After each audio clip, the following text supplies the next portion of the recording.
and the last session of Modern Physics, where we're going to talk about communication systems and semiconductors. I know it is the most awaited session. Most of you were demanding and asking, sir, we wanted this session. How to study this from NCERT, what to study from NCERT. And you know what the best part is? I have coupled it with previous year questions. So we're going to underline the most important concepts from both the chapters, communication systems as well as semiconductors. We are going to see which are the important formulas, concepts, etc. And then we'll also simultaneously see how to solve the previous year questions. But before that, look at how a silicon atom looks like, because this is the basis of so many things around you.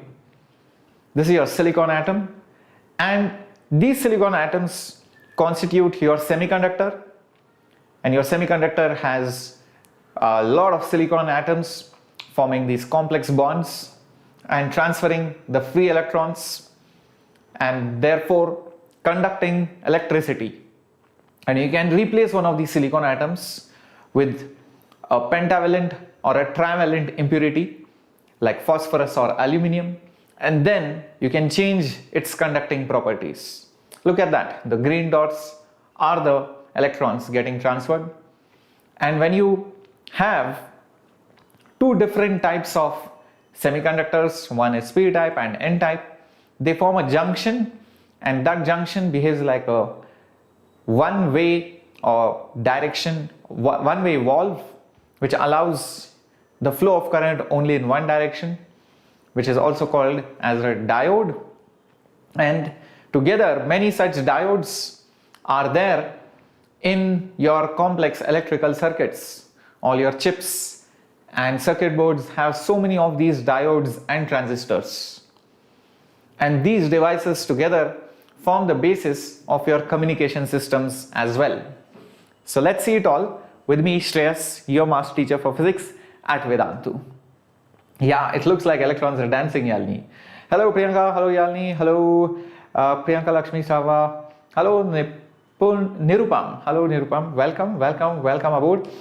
And for all the new members out here, do not forget, the only way I would know and others would know that you are here is when you interact with all of us on the chat box. So feel free to make new friends and form new bonds with each other, just like the silicon bonds did. Yes. Hello Havila. Wow, nice name. I'm guessing that's your pet name. Hello Ankit, welcome aboard. And this is Shreyas here, and I have been teaching for a long time, producing some amazing results, and I hope that I'm going to do the same with you. I graduated from NIT Nagpur. My All India rank in IIT JEE was 3900, and I almost scored full marks in physics when I wrote my JEE. And I hope that you guys too will achieve something close when you're going to write your JEE exam. Well, Maruthi, hold on. Maybe I would have missed some of the replies. Don't worry, I'll definitely try and reply, Maruthi. Don't worry, I'll definitely try and reply. Yes. Ankit, I'll definitely reply to you as well. I know you have commented on the videos before this. I'll reply to you as well. Divya, we just started. Don't worry. And you can also follow me on Instagram, Shreyas_Vedantu. That's my Instagram handle. And before we begin, do not forget to smash that like button so that I get all the energy from all of you. And also, do not forget to hit the subscribe button if you're new for this channel. Hello Princey, welcome, good evening. Hello Science Priya, bonjour. All right. Now, this week is very special week. I'll tell you why. See, today is the NCERT Underline PYQ series.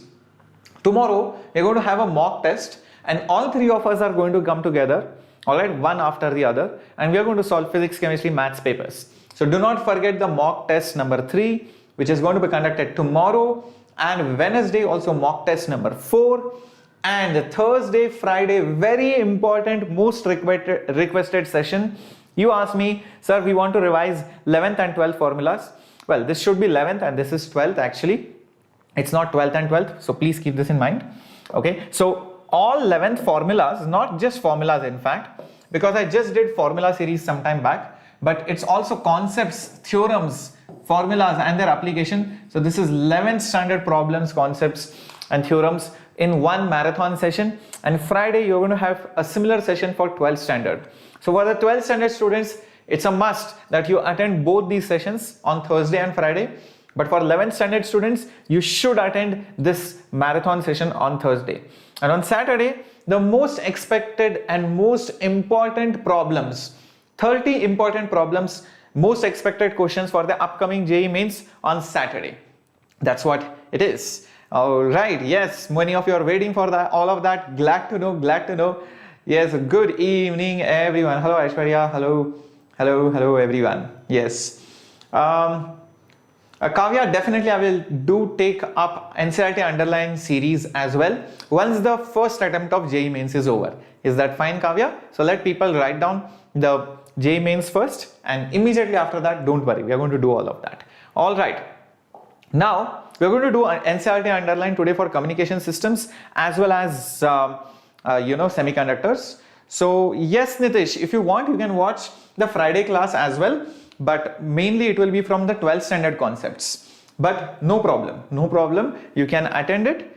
All right, but must is for all the 11th standard students, the Thursday's marathon is a must. 12th standard students don't have an option. They have to attend all the lectures, whatever I am going to conduct. Okay. No problem, Kavya. I'm not going to forget, and even if I forget, I know you're going to remind me through the comments after the video. Now, there is a very important announcement before I actually start underlining the important concepts. Guys, many of you are also asking, sir, I just want to probably join a test series, and is there an option? Well, till now we did not have an option. You had to join a crash course, especially all the 12th and the dropper students. But what if I tell you, we just heard you and we created a test series for all of you. Yes, the same test series which the crash course people are going to get, and this will contain the most expected and the most important questions for the upcoming JEE examination, and we have it for all of you, and that has been designed by all the top teachers out here. Yes, we have taken a lot of time making sure that these test series are really good and it covers all the concepts. It's not like these test series are limited to only easy or very difficult questions. All kinds of questions from all chapters, and the best part is there are full syllabus and part syllabus test series also. And believe me, these tests have now been converted to the new test pattern. According to the new test pattern, that's very important. Many institutes are not even taking new test pattern test series, but we have made sure that these tests are based on the new pattern. And I'll tell you what, all these tests are online. You get in-depth analysis after the test. You can do all kinds of analysis, how much time you are spending, where are you losing your negative marks, and what is your accuracy level. All those standard, in fact more than standard features which you should get, which will not get in offline test series. If you write paper-based test series, there is no way to keep a track of time. Do you understand that? But only in online test series you can keep a track of time and what is your accuracy and stuff like that. And I think since the exam is online, you should practice your tests also online. And I'll tell you the most important part, all these tests will have live discussions with doubts.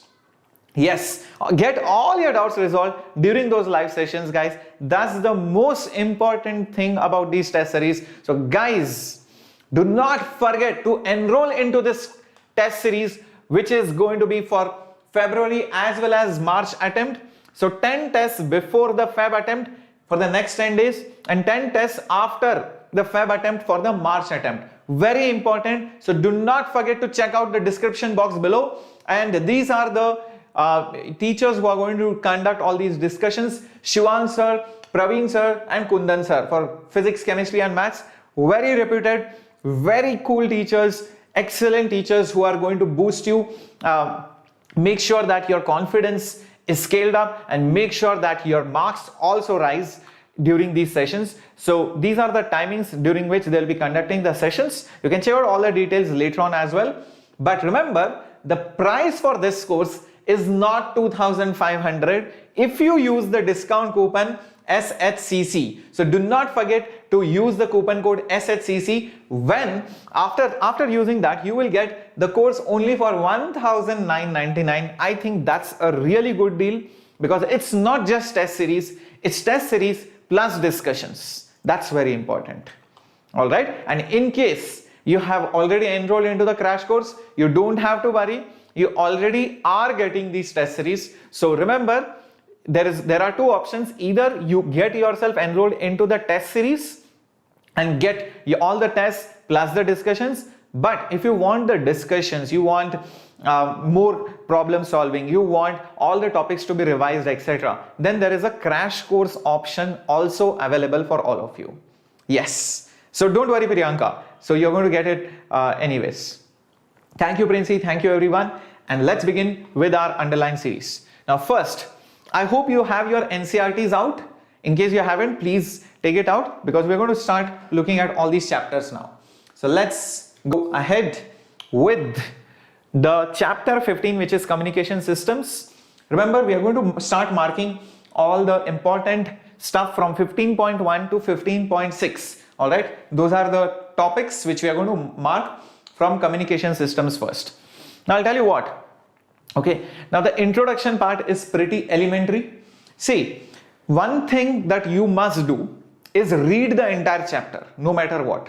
Even if I mark something which is important or which is not important, no matter which I mark and which I don't mark, you should read the entire chapter at least 2 times. Yes, I'm saying at least 2 times. Okay. Now, apart from that, what is important is what I'm going to mark over here, because those are most probable topics which will come in the exam. They're from the previous trends. Now, these starting things, all right, who discovered when was what invented, that is not so important. But what is very important is this part. So guys, go to this page. Go to this page on over here. You can see on page number 515. Go to page number 515, guys. Go to page number 515, and over there you will see this block diagram. Now this block diagram is the most important thing about communication system. You should be able to write a paragraph on this, not just from board's perspective, but also it improves your understanding of what a communication system is. See, I'll tell you what is the essence of this block diagram. Say, for example, I want to communicate, maybe, imagine this.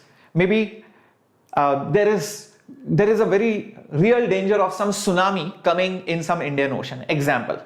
Just imagine this. Just imagine this. There is a very real danger of some tsunami coming in the Indian Ocean. So you have placed some sensors on the ocean which will record the sea waves, and they will transmit the data to New Delhi. Now, how will the sensor data go from that Indian Ocean to New Delhi? Now, you'll be like, sir, satellite. Well, how will it reach the satellite? It's not so easy, right?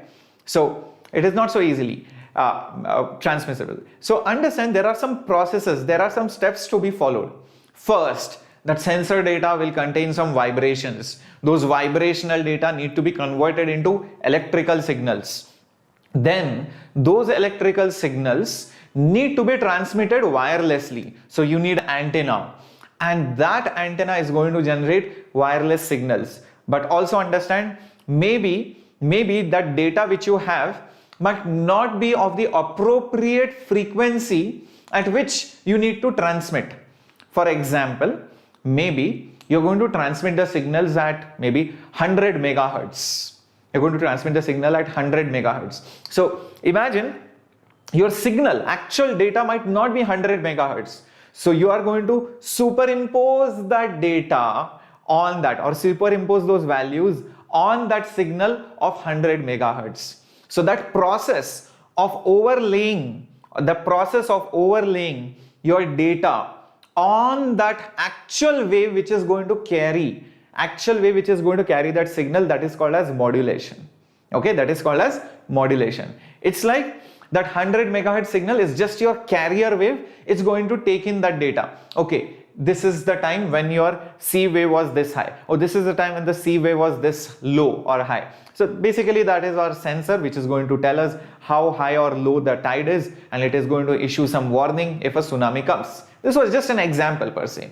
Similarly, that data should not be stolen. I do not want somebody to hack into that. So that data needs to be encrypted, and it needs to be properly encoded so that nobody else is able to receive that data. So all that data goes via that transmitter, and there are different channels Now you can transmit it via the satellite. Sometimes you can make use of ionosphere and stuff like that.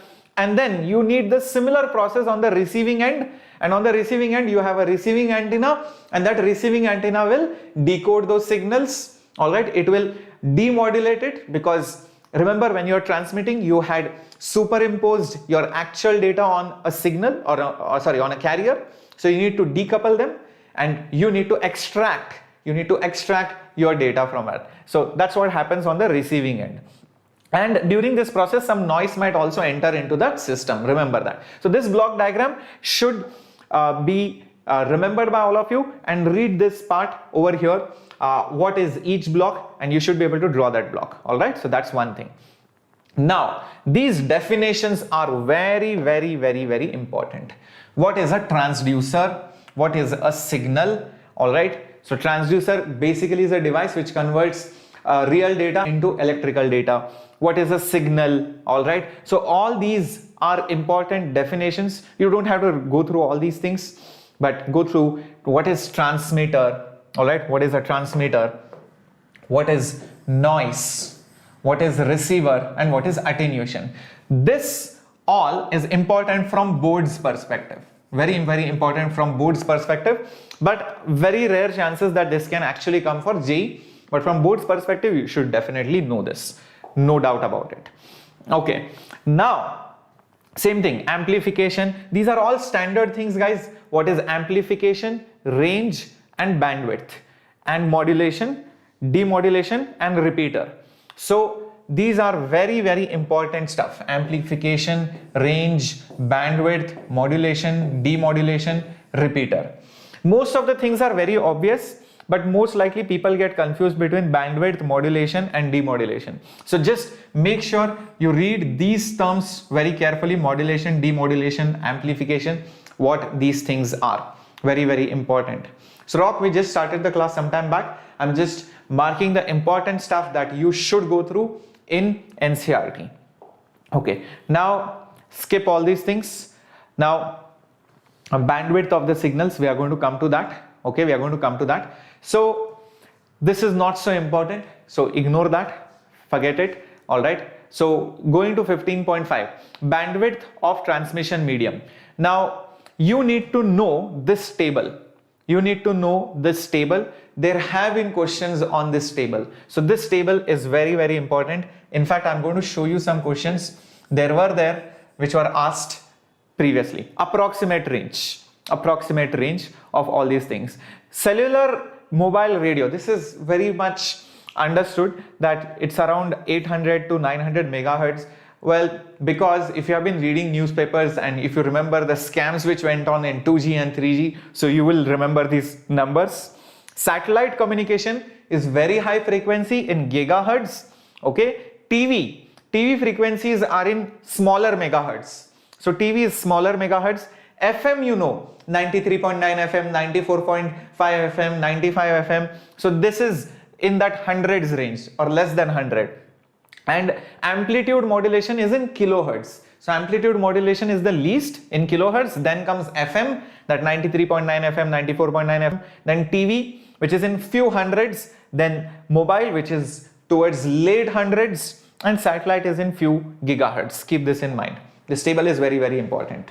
Okay. Then this is very important now. So ignore this paragraph. So we are on right now on page 519. I hope you guys are noting it down. So ground wave. So what is a ground wave? Now a ground wave is a wave which makes use of earth as a polarizer. All right. It transmits along the surface of the earth. All right. It polarizes the earth back and forth as it passes. So it is not a very long range kind of a wave. It's a short range. It gets attenuated also really fast. Keep this in mind. So it is lesser than few megahertz. You should know the general basic frequency of all of this. And how much is the antenna size? The antenna size should be of the order of a wavelength, and the minimum size is lambda by 4. There was a question asked previously. See, what is the minimum size of the antenna for propagating a ground wave? People didn't remember this lambda by 4. So remember that value as well. Okay, cool. Hello Sai Priya, welcome. All the new members join in. and do not forget to hit the subscribe button to make sure that you get more such videos. I hope you guys are understanding. Yes, minions, all the way enthusiasts. Cool. All right. Now, this is something which you should know. Approximate distance over the earth, where those ground waves are transmitted. You can see it is couple of kilometers. Don't have to remember for each one how much it is. No, just remember that the approximate range is in few hundred kilometers. That's all you need to remember. And what are its applications, you need to know. All right, so that's one thing. Yes, that's one thing you need to keep in mind. All right, so that's what rock we are doing it. We are marking all those important topics from this chapter. Now this is next thing, sky wave. So what is sky wave? Sky wave means the waves get reflected from the ionosphere. So the waves are transmitted from a tower and it gets reflected, so you can reach larger distances. That's how it is. And this internal reflection happens, all right, because the light travels from denser to rarer medium, just like internal reflection. All right, and you should know the approximate range of ionosphere extends from 65 to around 400 kilometers above the earth. Okay, so keep this in mind. Also, which all frequencies can be transmitted? 3 to 30 megahertz. These are slightly higher than the ground wave. 3 to 30 megahertz, all right, are generally reflected back. Electromagnetic waves higher than 30 megahertz penetrate through the ionosphere and they escape. Very important line. I hope you have noted this down. Yes. Okay, this is a very important line. Okay, then this diagram, this is standard because you can see frequencies more than 30 megahertz, they just escape out, whereas frequencies less than 30, they are reflected back. Okay, so keep this in mind. Now comes the last one, which is space wave. So space wave is something where, just when you go on the top of a building, you can see a larger area. Why? Because now when you go up, your line of sight increases. So basically over here also the line of sight increases for a particular antenna when you place that antenna over a tower.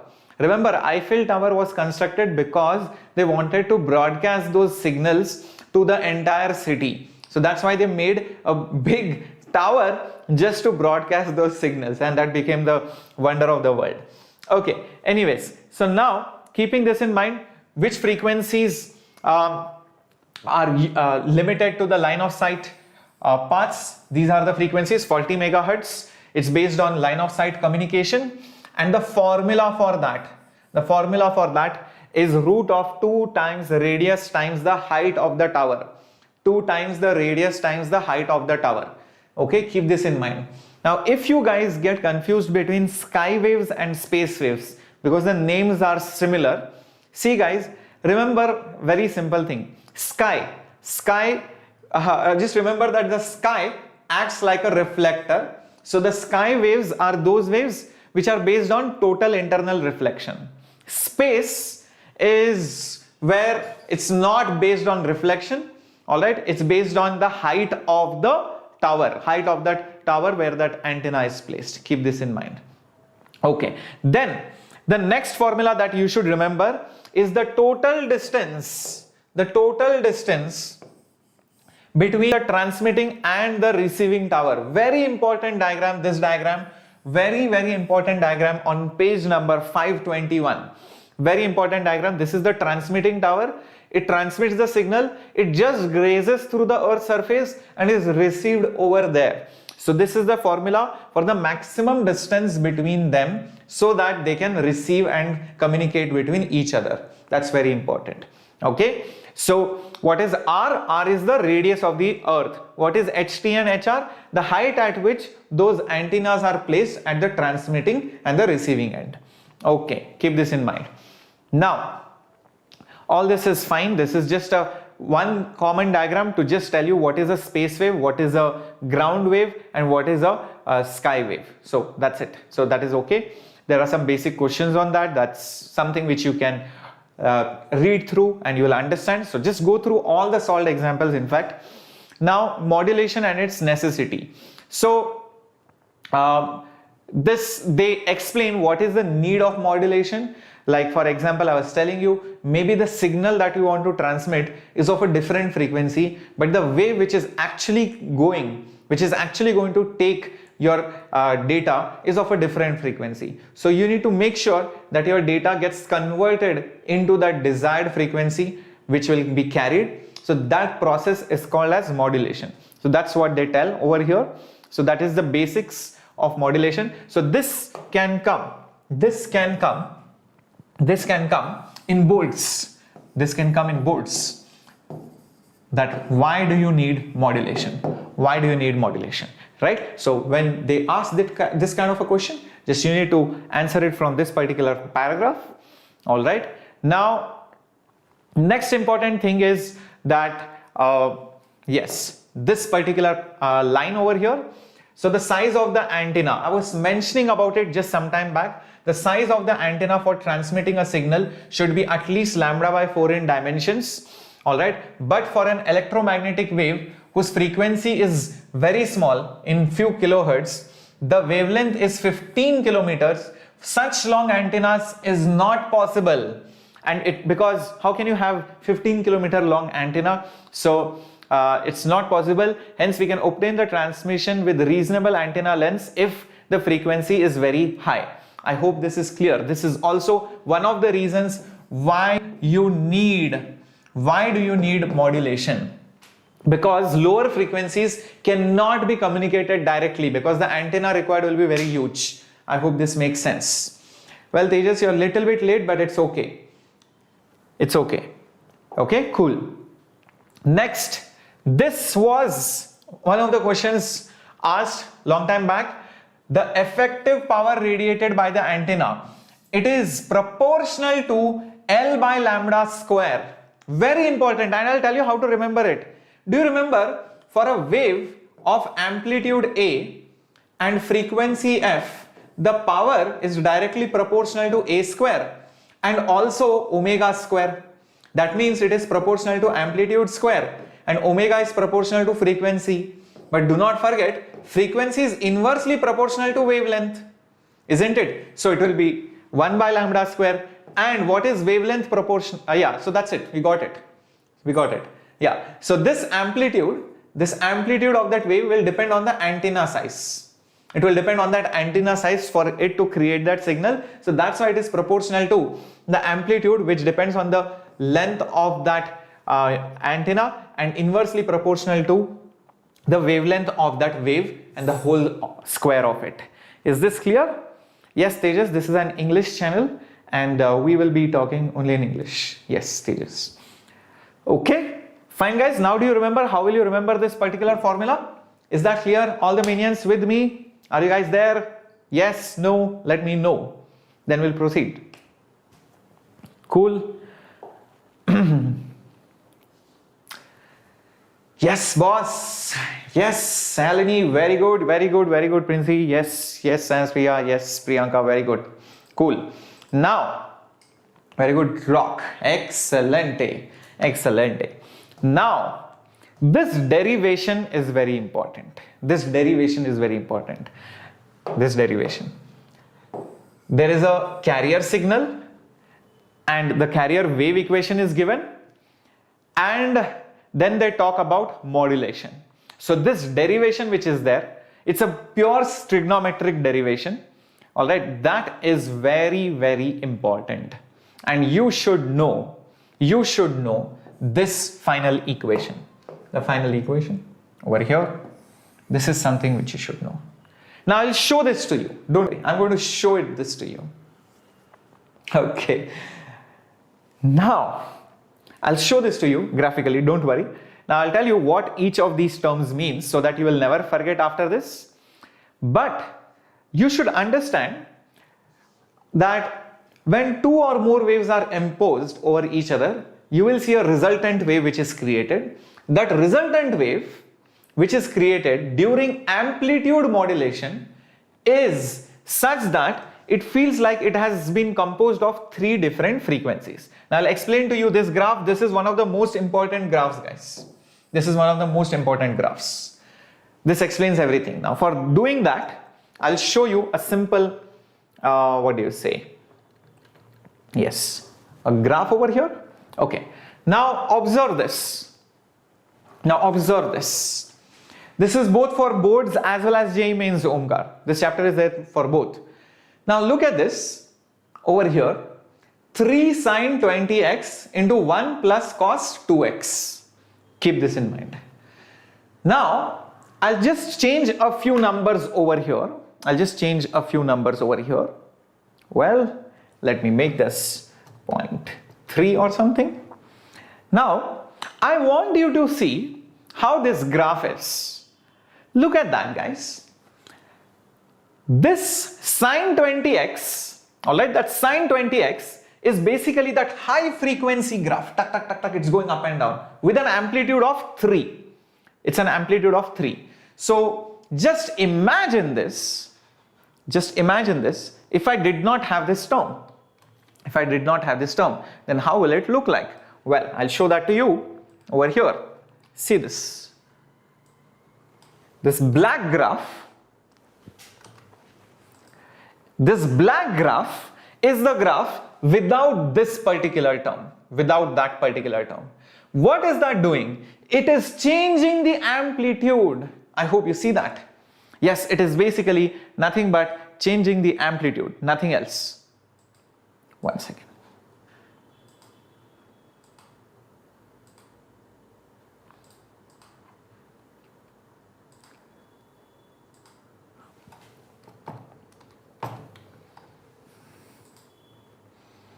Okay, maybe 1. Okay, I hope you can see that black line, guys, now. I hope you can see that black line. Do you see that? So that black line is basically this graph, and this one is where the amplitude changes. It goes up and down. So you know where that signal is? My signal is this part. Yes, this is my signal. I hope you make sense out of it. This is my signal. That part. So looking at how that amplitude changes, I know what is my signal. Yes, that's how it is. So they basically look at the amplitude and guess the signal. So this red one is actually the carrier wave, high frequency wave. But look at our signal. That signal has very low frequency. You can see that. So you can transmit low frequency using a high frequency signal, which is called modulation, and that's what is shown over here. And similarly, if I change this particular number, this 0.3, this is called as the modulation factor. Look at that, how things change. 0.1, if I make the modulation factor 0.1, there is hardly any variation. But if I make that number, let's say almost like 8, see how it changes. 0.8, see how it changes. It's going up and down so much. It's going up and down so much. And if I make this anything like 1.1 or something, this is over modulated. What is this called? Over modulation. Keep this in mind. So maximum modulation which should be done is 1. So that's when it goes up and comes till here. Anything more than that is called over modulated. Yes, looks like DNA, correct. So keep all of this in mind, guys. Now that resultant wave which you saw, actually when you solve it by trigonometry, use your sine cos rules. Alright, expand this. 2 sine A, sine B and all that. Expand this. You will see that there are 3 terms in this. What are those 3 terms? They tell you actually the amplitude wave is comprised of 3 signals or 3 sine waves. Who are those signals? 1, the actual carrier wave. Number 2, a carrier wave plus the signal. And carrier wave minus that signal. Matlab, carrier wave plus the signal frequency is 1 wave, and carrier wave frequency minus the signal frequency. So 3 waves together make that actual wave. Keep this in mind.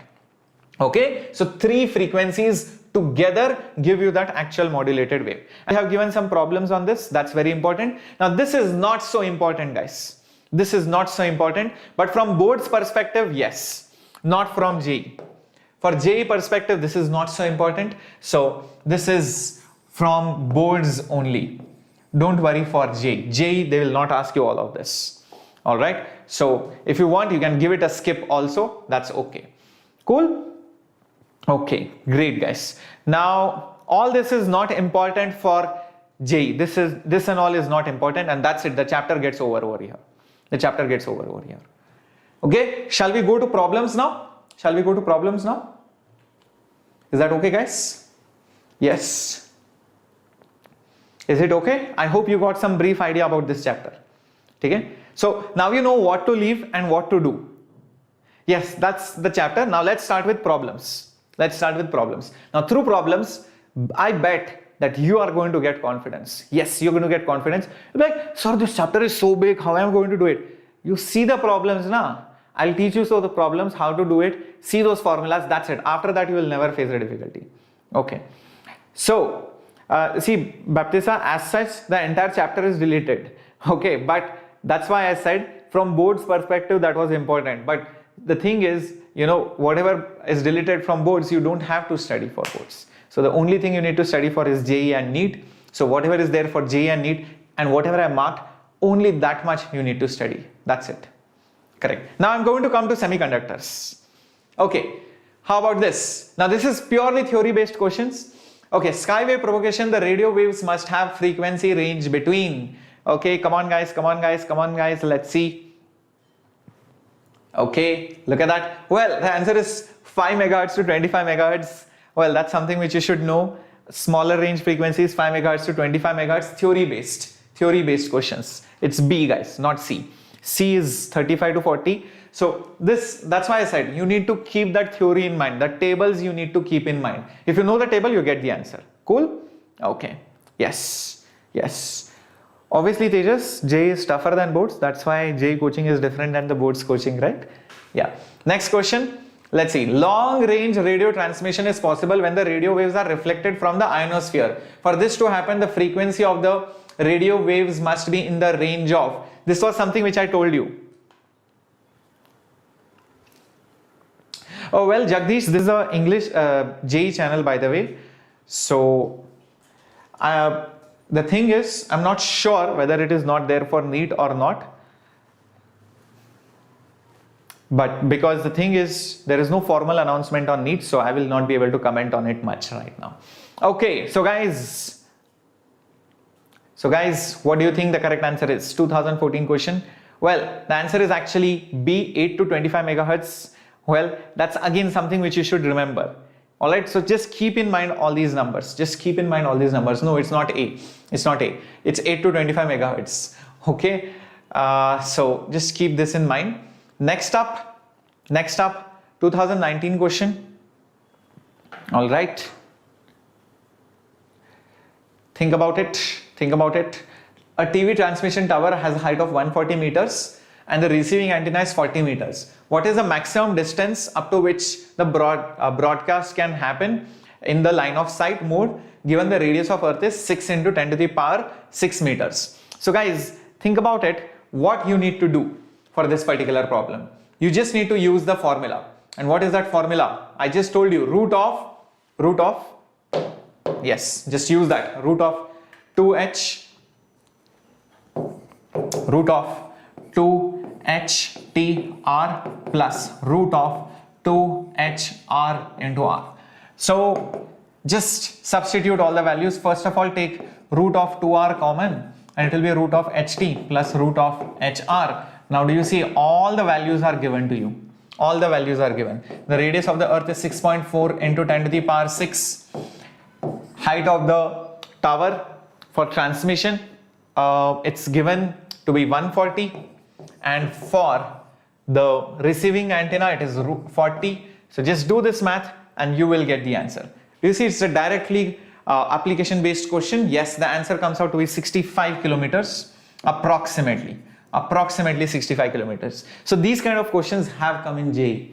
Trust me, if you know the theory, you get it. That's it.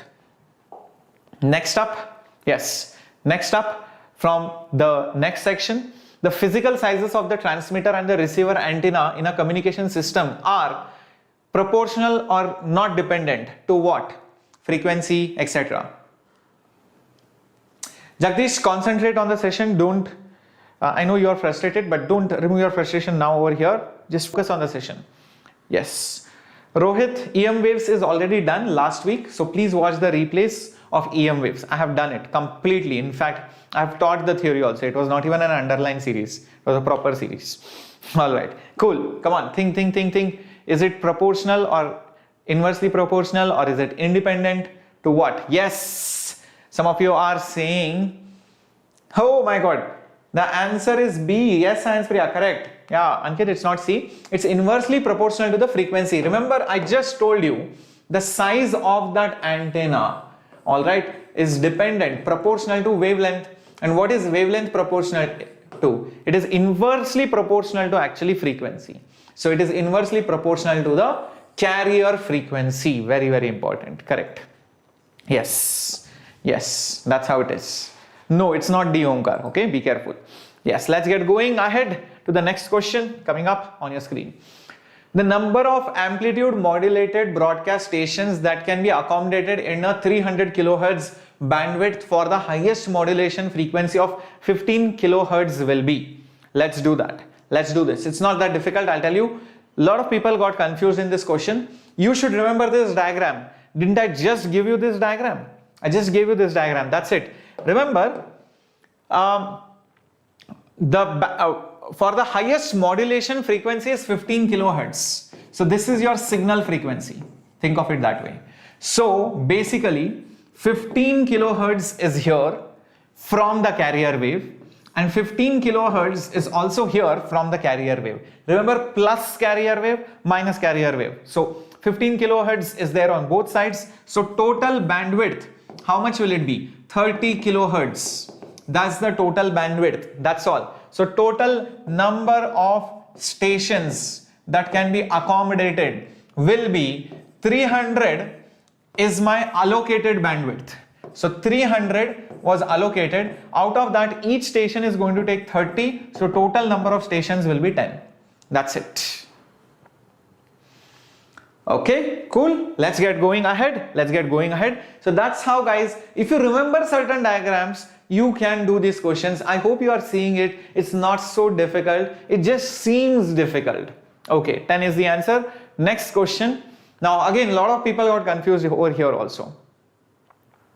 Jagdish, the options are provided here, but for solving, I need space. That's why I remove those options. Understand? Otherwise, even without looking at the options, you should be able to get the answer. See, we are not here to eliminate options, right? We are here to get the answers properly. That's why I remove those options, and I need some space as well. Okay. So NVD, we have done waves one shot last week. So please watch the replays NVD in the last week's sessions, in the past sessions, in the playlist. It is already done. Well. I'll tell you what. I just told you some time back what each term is. You should be able to do that. Oh, a lot of you are saying B. Okay. So, well, let's see what it should be. This 5 over here, this is your carrier wave amplitude. This number is nothing but your modulation factor.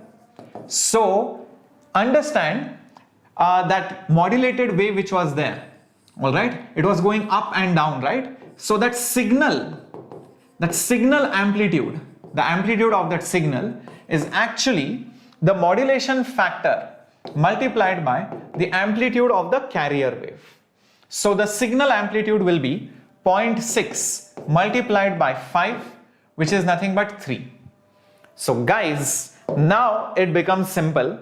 If my carrier wave was like this, if my carrier wave had an amplitude of 5 volts, what is the maximum and the minimum amplitude of the resultant wave?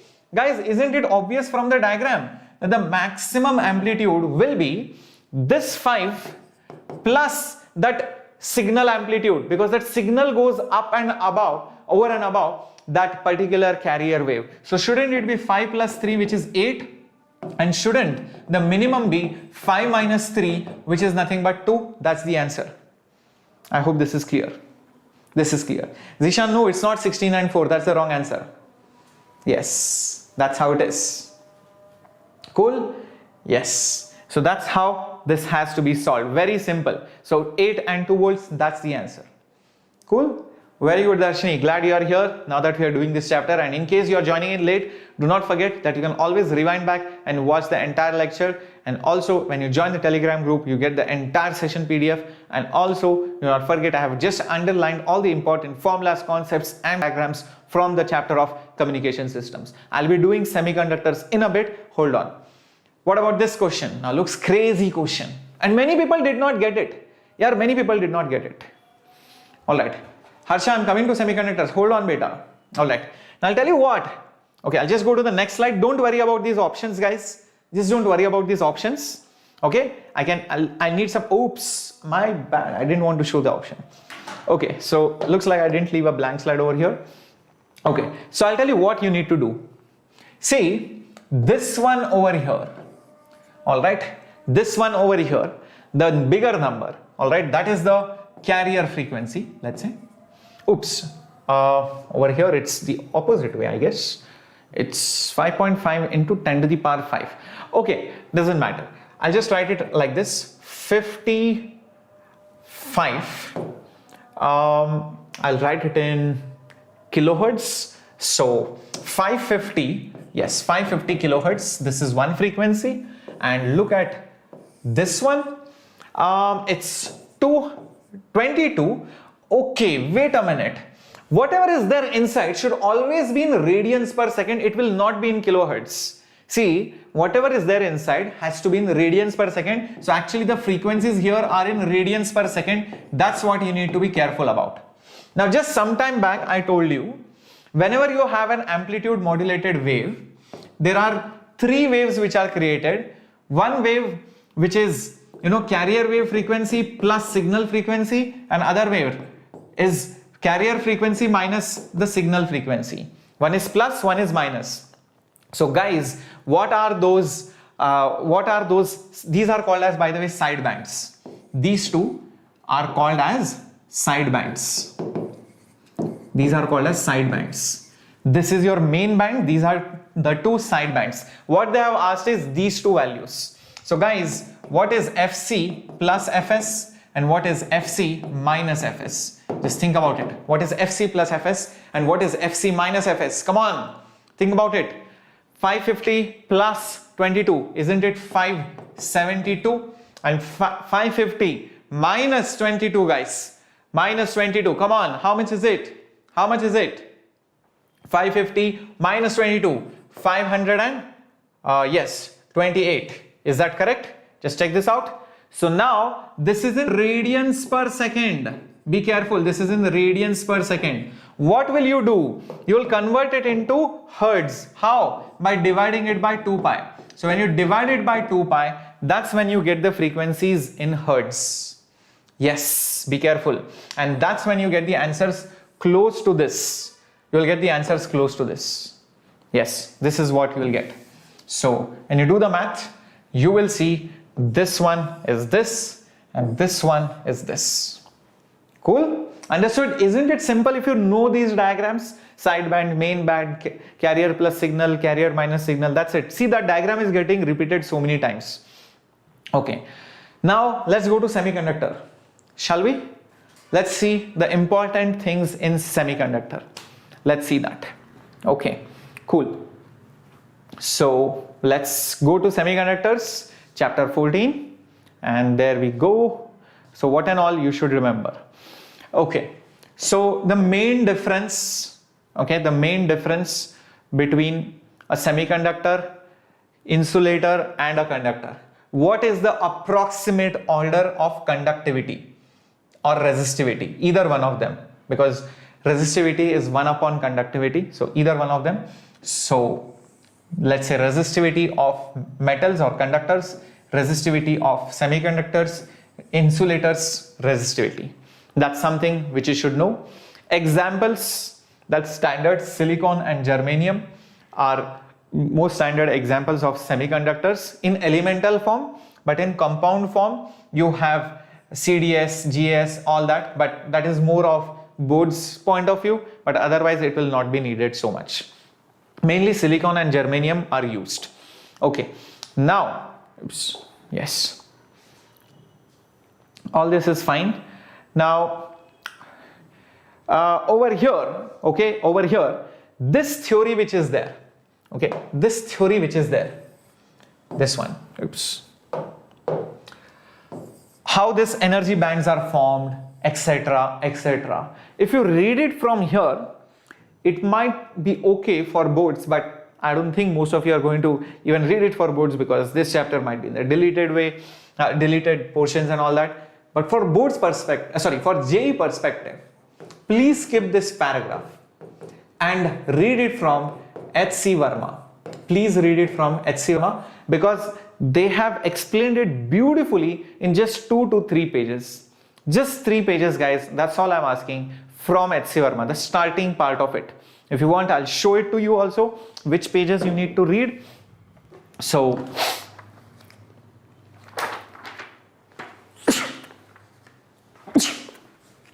excuse me, guys. Yeah. So, in H.C. Verma, chapter 45, I hope you can see this. This is chapter 45, guys. So, this chapter 45, this page and the next page and this next page. That's all you need to read. That's all.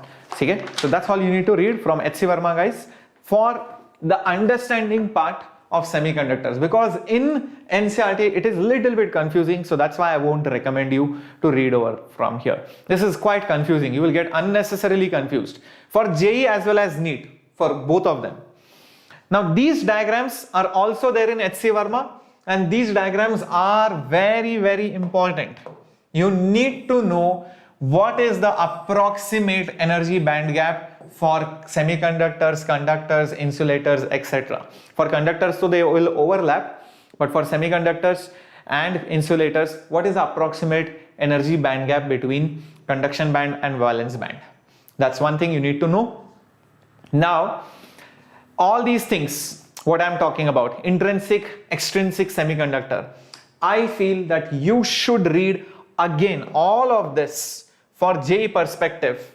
Alright, for JEE and NEET perspective, all of this again from H.C. Verma. It's there in the starting 2-3 pages only. If you read through it, if you just browse through, you will see it is hardly going to be the 3rd page or something like that. So go through all of this from H.C. Verma, because this will be very confusing when you read from here. So avoid reading it from here, this intrinsic and extrinsic semiconductor part. Okay, other than that, it's okay. Cool. Now give it all a skip. Give all this a skip. Where are you going to read all this from? You're going to read all this from H.C. Verma. Intrinsic and extrinsic. Over here there are so many pages and you will be like, what the hell is happening over here? You will not be able to understand. So that's why I'm saying all of this. Yes. Oh my god. Yeah. Cool. Yeah. This theory part. Because remember, this is important from JEE perspective, not from board's perspective. You have to just use all of this as it is. Okay. Now this PN junction onwards. Well, yes. Now this and all you can read properly. So this can be a very important paragraph which you can read. Yes. PN junction formation, section 14.5.1. Okay. PN junction formation. Also, you need to know which direction is the electron diffusion, electron drift, depletion region, hole diffusion and hole drift. These directions are very important. There have been questions on this as well. And then you need to know what is the meaning of a depletion layer. You need to know what is the meaning of drift current. You need to know what is the meaning of diffusion current. These things are very, very important. Then the two modes of biasing a diode, and how this PN junction works like a diode. So forward bias and the reverse bias, the two methods of biasing it, and how the depletion layer becomes big or small. That's what you need to learn, the complete basics of this. Now I'm giving you an option for all of this, the working principle. If you find reading NCERT is quite lengthy, laborious for the understanding part, please go ahead and see it from H.C. Verma. In fact, this chapter is beautifully written in H.C. Verma, guys. Yes, this is very important, Darshini. I'll just show you the questions. It is unnecessarily, I don't know, when I have read through this so many times, me being a teacher only, I don't like it reading from NCERT. I like it reading from H.C. Verma because it's beautifully written in a very concise, crisp and understandable form. So you will understand this chapter very easily. So please read the working from H.C. Verma if you would like to. This graph is obviously very important. IV characteristic graph, alright, for forward and the reverse bias. Forward bias, there is huge current. For reverse bias, there is hardly any current unless it breaks down. And then applications. Now these applications are very obvious. I'll tell you, from here onwards, things are very obvious. Things are very obvious. I mean, I would say just read through it. See, there is nothing like important. I will say just read once or twice. Just read once or twice. That's it. You will understand it. Just if you remember what is the diagram, that's enough for you to explain this whole thing. You don't even have to sit and by heart. What is the meaning of rectification? Rectification is conversion from AC to DC. Why placing a diode changes the AC signal into unidirectional current? Just if you remember the basic concept, trust me, you don't have to read through this 100 times. Just read once or twice, understand the basic working principle. And last thing is Zener diode.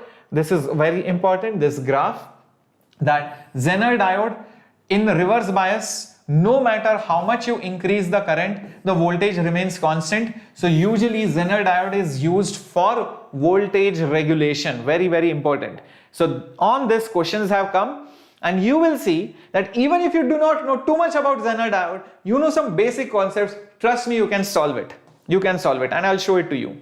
Okay. Now, all these are basically applications. They were good from board's perspective, not from JEE perspective. Okay. And after this, you have solar cells. All this is not needed so much, guys. It's not needed so much. Okay. So I feel that you can give all these parts a skip when you read through H.C. Verma. Just see through H.C. Verma, you will see it's in a very concise form. That's what I would say. Now, looking at the questions, you will see how easy the questions are. Just look at this. In an unbiased PN junction, the electrons diffuse from the N region to the P region because, come on, in an unbiased PN junction diode, the electrons diffuse from the N region to the P region because, come on, this is very simple. Think. I hope now you know, guys, which is important and which has to be skipped. Okay, so don't unnecessarily confuse yourself. All right. Come on, guys, let's see.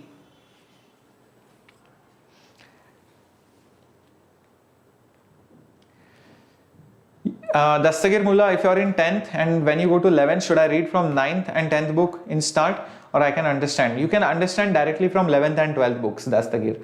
Don't worry, be confident. All right.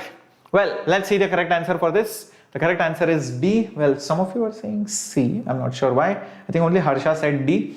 Okay, so guys, in an unbiased PN junction, the electrons from N region go to the P region because the electron concentration in the N region is more as compared to the P region. As simple as that. See, P region are holes. They need electrons. So they will pull those electrons from the N region to the P region. Alright, so the P region will become negatively charged and the N region will become positively charged. Keep this in mind. Alright, keep this in mind. Don't worry. I just told you. The N has more electrons, so it will pull those electrons into the P region to satisfy them. Yes, and there will be an electric field which is set up over here. Okay. Hello Sneha, welcome. Cool. Let's go to the next one.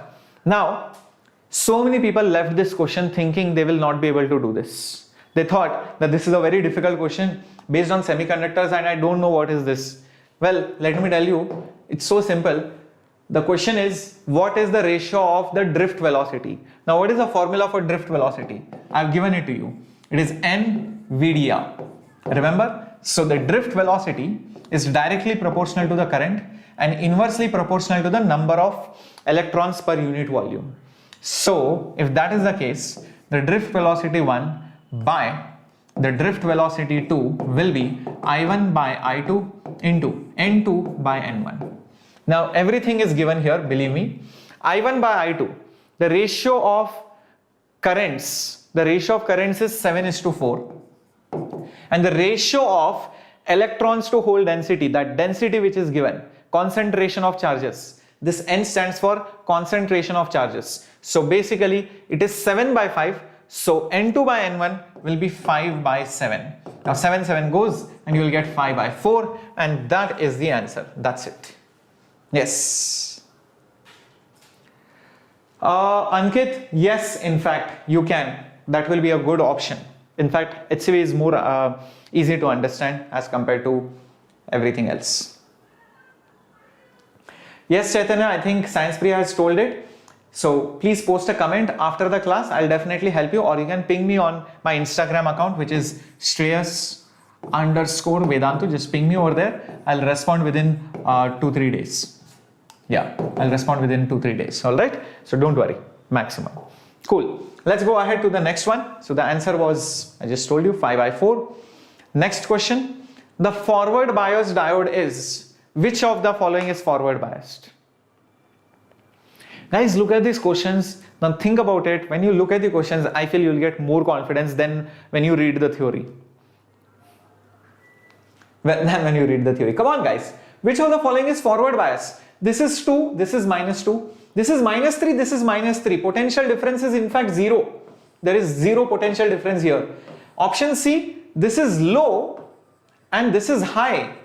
Obviously this is reverse bias, and this is also low, this is high, this is also reverse bias. So I think this is the only one, option A. I hope you can see that. Very good. Guys, look at that. That's it. I'm pretty sure you can do it. That's the diode which is in forward bias. Now how about this question? 2018 question. The reading of the ammeter for a silicon diode is given by, what is the answer? Come on, let's see how to do this. Come on guys. How do we do this? Okay, I'm going to eliminate these options because I want some working space over here. Okay, so I'll tell you what needs to be done. It's very clearly mentioned it's a silicon diode. Now for a silicon diode, you need to remember the value. For silicon diode, the voltage difference is 0.7 volts in forward bias. For germanium, it is 0.3 volts. Silicon S7. That's how you remember. Germanium 0.3. Keep this in mind, forward bias. So out of 3 volts, 0.3 volts is lost here. So how many volts will be remaining here? Think about it. 3 minus, 0.7, my bad. 0.7 was lost here. So 3 minus 0.7 is there. So which is 2.3 volts. Now, if I ask you, what is the current flowing in that? What will be the current? Current flowing in that particular ammeter. Just figure out what is the current through this resistor. Current is voltage by resistance. Voltage is 2.3 volts. Resistance is 200. So this will be 23 divided by 2 and divided by 1000. So that will be 11.5, and this will be milliamperes. See this? Yes, very good, very good. See, isn't it simple? Isn't it simple?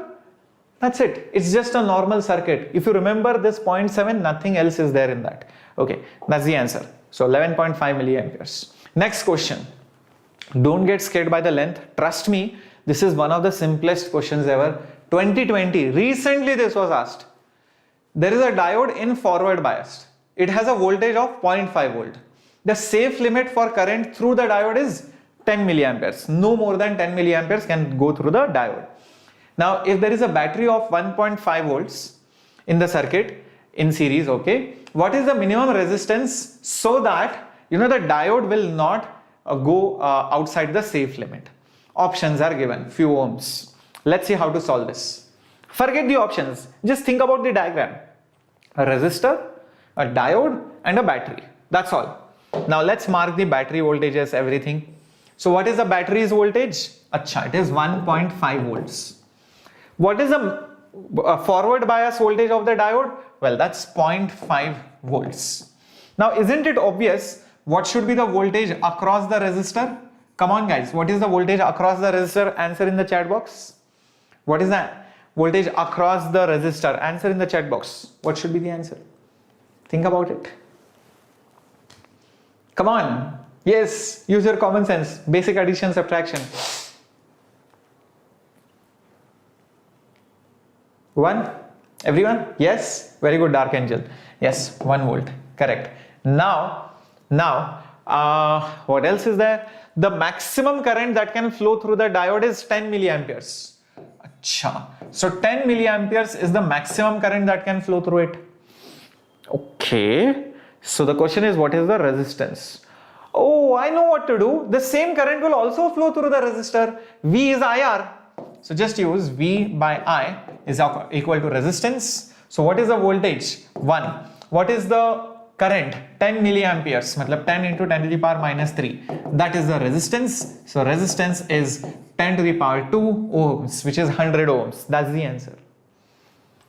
Isn't it simple? Understood, guys? Very simple. That's it. It looks scary initially. Nothing is there in that. It's simple resistance, series, parallel, batteries. Yeah, simple circuits. That's the answer. 100 ohms. Now let's get going to the next one. There is a IV graph given. They have asked forward bias and reverse bias resistances. Nothing else. That's all they have asked. Let's see how to solve this. Guys, they have asked the ratio of forward to reverse bias. So ratio of forward to reverse bias resistance. Now what is resistance? Voltage by current. And this is also voltage by current. But this one is for the reverse bias. This one is for the forward bias. Now just see the graph and you'll get the answer. Here, look at this. What is the voltage? 0.8. What is the current? 20. So guys, 0.8 volts divided by 20 milliamperes. 20 milliamperes. Now, that is for forward. For reverse, check it out. 10 volts. Just look at the magnitudes. Don't worry the minus sign. Voltage is 10 volts. Current is 1 micro. 1 micro is 1000 milliamperes. Oh, sorry, my bad. 1 micro is 10 to the power minus 3 milliamperes. Yes, 1 by 1000 milliamperes. Now, if this is understood, just put the answer also in milliamperes. So 10 to the power minus 3 milliamperes. That's it. Now do the math and you should get it. Check it out. Check it out, guys. See if you are getting it. See if you are getting it. Something like 4 into, check it out. If you are getting 4 into 10 to the power, 4 into 10 to the power minus 6 approximately. Yes, this should be the answer.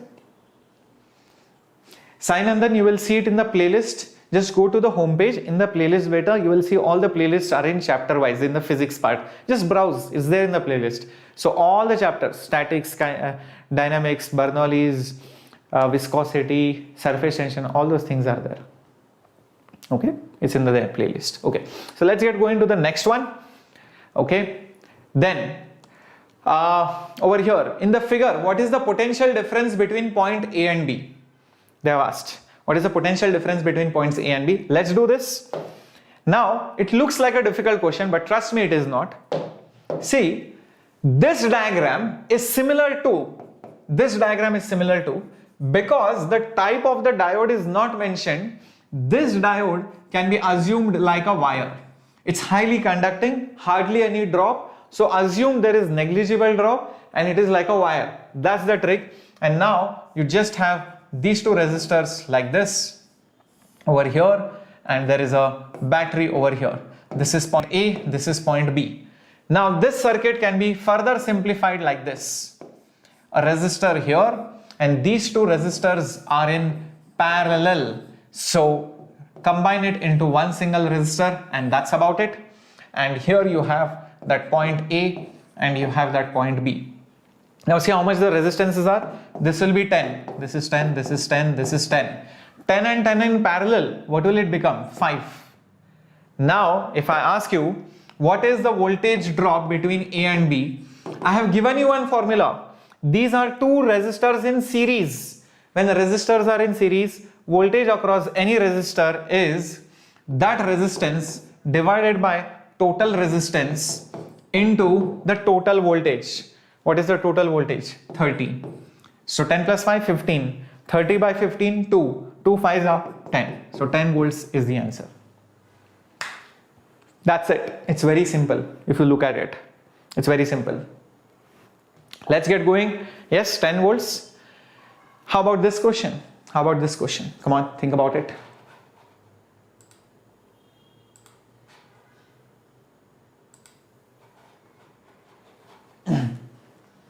Well, I'll tell you what.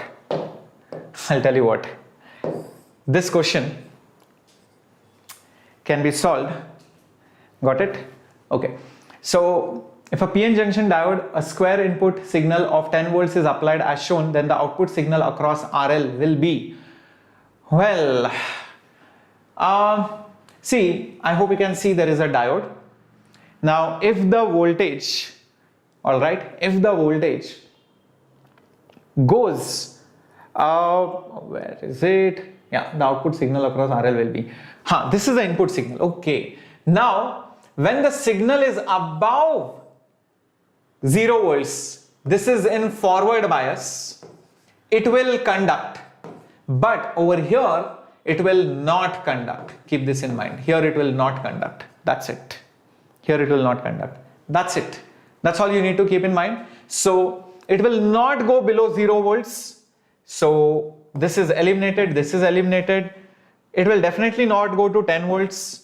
Whatever is there, how can it go above that? So this should be the answer. It will be either 0, that means it will not conduct, or it will conduct. That's the answer. Yes, correct. That's the answer, option A. Next question up on your screen. Okay, next question up on your screen. Here they have asked, there is a Zener diode. The question is, what is the current which is flowing through the Zener diode? Now you don't have to break your head so much. I'll tell you what. Even if you do not know too much about Zener diode, you can still solve the question. How? This Zener diode has been given to have a voltage difference of how much? 5.6 volts. This is basically 5.6 volts. Keep this in mind. Now, if this is the voltage across Zener diode, this is also the voltage across this resistor. So that will be also 5.6 volts. That's it. That will be also 5.6 volts. Now, let's see how to solve this ahead. Okay. Well. Achha, if this has 5.6 volts, then what will be the current in this resistor? What will be the current in that resistor? That current in the 800 ohm resistor will be that voltage, which is 5.6 divided by 800. That's it. Great. Now, once I know that, okay, let's see what else can we do. Can we find, I can do one more thing. Across these two ends, the voltage drop is 5.6. The total voltage is 9. How much voltage will be dropped here? If the total voltage is 9, here 5.6 voltage is dropped. How much volts will be dropped over here? 9 minus 5.6. Isn't that correct, guys? Did you understand it? Why 9 minus 5.6? Think about it. Yeah. So that's going to be how much? 3.4 volts. And now you can find the current through this resistor. The current through 200 ohm resistor will be 3.4 divided by 200. Now, once you know how much current flows through this, how much current flows through that, the current IZ will be the current through the current through that 200 minus the current through that 800, which is via Kirchhoff's current law. That's it. That is going to give you the answer. Just check it out. If you get the answer close to 10 milliamperes or something, yes, that should be the answer. Very good, very good. Excellent, guys. Very good. Yes, Priyanka Yalni, very good. Let's get going to the last question. You can see the answers are very simple. Okay, 2019 question. Now, last question for today. An NPN transistor operates as a common emitter amplifier with a power gain of 60 dB. The input circuit resistance is so and so, output resistance is so and so. What is the current gain in the circuit? Now, even if you do not know much, you could have still solved this question, especially if you are from 2019. Yes, I'll tell you how. Okay, now what you need to know, even if you do not know the circuit diagram, it's irrelevant. Guys, the power gain is 60 dB, that's all. Now, this decibel should remind you of loudness. I have told you about loudness in sound waves. So think of it this way. The loudness formula can be used like this. The amplification gain is 10 log output power divided by input power. That's it. And now what is the gain? It is 60 decibel, and this is 10 log output power by input power, P out by P in, and 0 0 cancels. So basically log of something is 6, so that something P out by P in must be 10 to the power 6. Now what is power? Power is current. So output current square into resistance on the output side upon input current square into resistance of input side. That is equal to 10 to the power 6. Now I think this ratio is given to us indirectly or directly. See this. Yes, 100 ohms and 10 kilo ohms is already given to us. So I out square divided by I in square multiplied by output by input. What is output? Output is 10 kilo, that is 10 into 10 to the power 3. Input is 100, is equal to 10 to the power 6, guys. So this will become I out by I in whole square is equal to, well, I think 2 zeros here and 2 zeros here will cancel, and you will have 10 to the power 2, and this 10 to the power 2 will cancel and it will become 10 to the power 4. Okay, so that ratio of that current output by input will just become 10 to the power 2. That's it. That's it. That's it. Which is 100. That's it. That's all they have asked.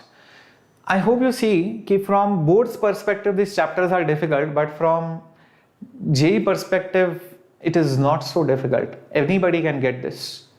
Yes. Cool? Yeah.